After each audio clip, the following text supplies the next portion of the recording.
Bonjour à toutes et à tous et bienvenue sur Sociologos.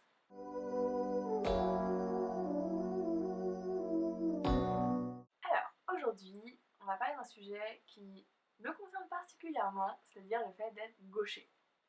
Team gaucher ici présent. Je me suis toujours demandé pourquoi est-ce qu'il y avait moins de gauchers que de droitiers dans la population globale. Voilà, c'est vrai que c'est quelque chose qui nous est présenté comme étant une particularité du corps. Tout comme il y a moins de roux ou moins de blonds dans la population globale, tout comme il y a moins de personnes qui ont les yeux bleus. Je réalise en le disant que je coche un peu toutes les cases, hein, mais bon bref. En fait, dans la population globale à l'heure actuelle, il y a environ 14% de gauchers et de gauchères, donc des personnes qui écrivent et qui utilisent plus aisément la main gauche. Et c'est vrai que pourquoi tout simplement. Il y a souvent un argument scientifique au sens de génétique ou d'explication de cerveau gauche, cerveau droit, blablabla. Bla bla.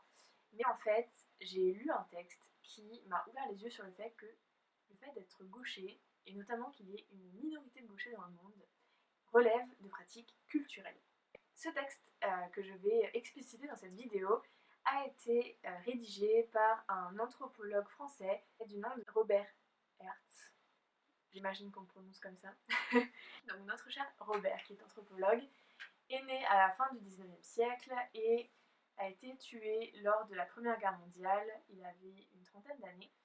Et c'était un des anthropologues les plus prometteurs de sa génération, selon ses maîtres, donc notamment selon Durkheim.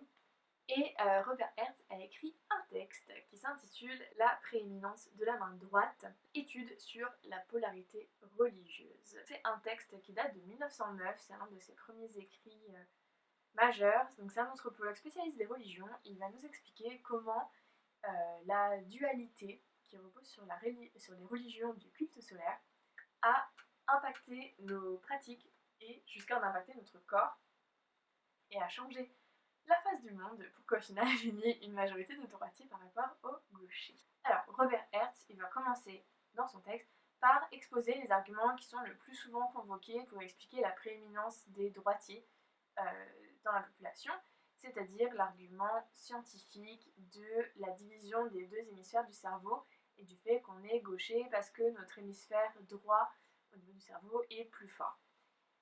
Et en fait, Robert Hertz va tout simplement dire, mais au final, est-ce que c'est pas plutôt le fait qu'on est gaucher qui fait que notre cerveau droit est plus musclé, en quelque sorte?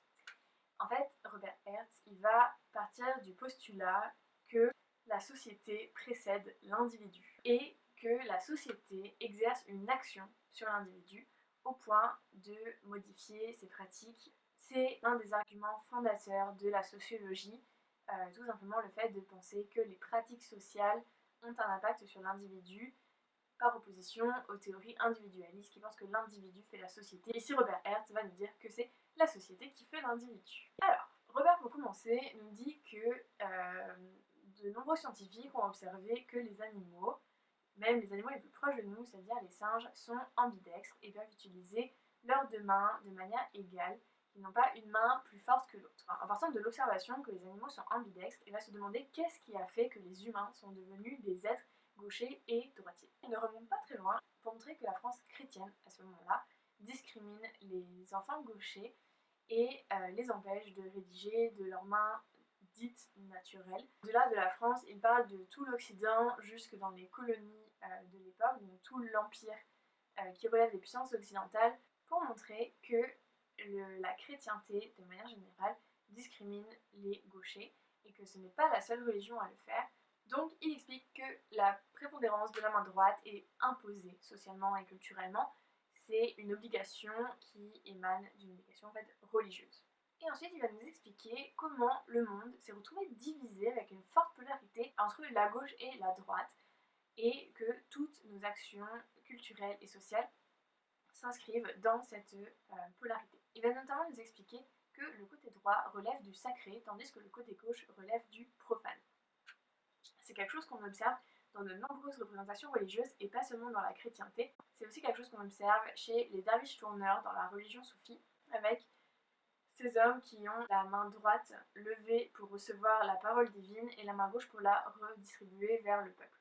Au-delà du côté profane et sacré, il va également nous montrer que toute l'organisation de la société repose sur cette polarité, avec donc le côté droit qui est sacré, mais aussi qui est fort, qui est masculin, qui est actif, et de l'autre côté, donc du côté gauche, le profane, le côté féminin et la faiblesse.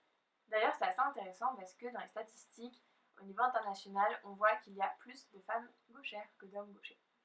Cette polarité, on la retrouve jusque dans le langage, puisque on peut opposer facilement la gaucherie, le fait d'être maladroit, à la droiture. Il exprime aussi une idée de force physique, de dextérité. Il explique aussi que de nombreuses cultures et de nombreuses religions, il cite d'ailleurs les Maoris, le côté gauche est associé à la mort. D'ailleurs, en français, il y a une expression bien connue qui dit qu'on passe l'arme à gauche, c'est-à-dire qu'on meurt. Il évoque également le symbole de l'anneau du mariage qui se porte à l'annulaire gauche pour symboliquement protéger des tentations qui pourraient nous écarter de la droiture du mariage. De nombreux rites culturels ou religieux notamment le fait qu'il faut entrer du pied droit dans un lieu saint, que la main gauche inspire la terreur et la répulsion, avec par exemple en Inde cette pratique qui existe encore aujourd'hui, qui fait qu'on ne donne pas quelque chose de la main gauche. Il explique aussi que c'est lié pour les femmes gauchères à la sorcellerie, à des actes, c'est un signe en fait de la sorcellerie, mais encore beaucoup plus proche de nous, le fait que dans le milieu juridique, on prête serment de la main droite. Il conclut toutes ses remarques sur la polarité entre la main gauche et la main droite avec une phrase qui nous dit « Ainsi, d'un bout à l'autre du monde humain, dans les lieux sacrés où le fidèle rencontre son Dieu, comme dans les lieux maudits où se nouent les pactes diaboliques, sur le trône comme à la barre du témoin, sur le champ de bataille et dans l'atelier paisible du tisserand, partout, une loi immuable règle les attributions des deux mains. » À partir de ce constat qui fait que la polarité entre la main droite et la main gauche échappe à la seule chrétienté et échappe au seul Occident, quand il constate que c'est dans le monde entier, dans de nombreuses cultures, dans de nombreuses religions, il émet l'hypothèse que la polarité de la main droite et la main gauche est commune à tous les cultes solaires. Il émet donc l'hypothèse que toutes les cultures qui découlent du culte solaire auraient cette polarité entre la main gauche et la main droite.